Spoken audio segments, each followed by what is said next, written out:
Well, tens of millions of us have read Superman comic books since America's first superhero emerged in 1938, but only a privileged few have been chosen to write those comics. The new writer of Superman is Austin author Chris Robertson. He began reading Superman when he was 6, and his first new issue that he wrote came out just last week. Only on Austin News tonight, Robertson shares his labor of love.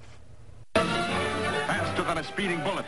My earliest obsession was Superman. More powerful than a locomotive. I say 6, might have been earlier. Able to leap tall buildings at a single bound. But I have photographic records from 6 on of me constantly wearing Superman t-shirts, Superman costumes. So yeah, this is a job that I've been preparing for several decades now. Chris Robertson quit his engineering job at Dell 7 years ago to become an author. A year and a half ago, he turned to writing comics, and now he's landed his dream job, the gold standard, Superman. Superman.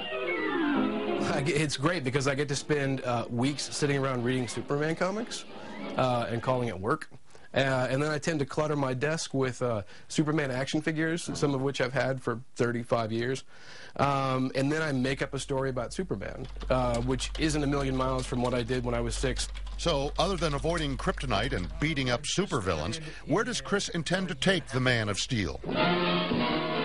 Make someone as tough as he is that he has to beat up. I mean, to take that kind of visceral, visual, punching a guy out. But at the same time, you know, he's also really, really smart. I mean, people forget that he can't, it's not just that he can fly and is super strong, but he's super smart. Yeah. So to put him in a position where he has a problem that he faces that he can't fix by punching something, and make him puzzle out a really smart solution to it. Over at Austin Books and Comics, they know Chris, and they say he's the perfect man for the job. Chris is a guy who understands Superman. And they know that even with the proliferation of so many new comic heroes, Superman is still the icon that has gripped the country's imagination for more than 7 decades. Took the country by storm. Kids loved him. Adults loved him. And, you know, he was in radio, he was in newspaper strips, then he was in TV and in movies. Chris calls Superman the ultimate immigrant, the ultimate self-made man.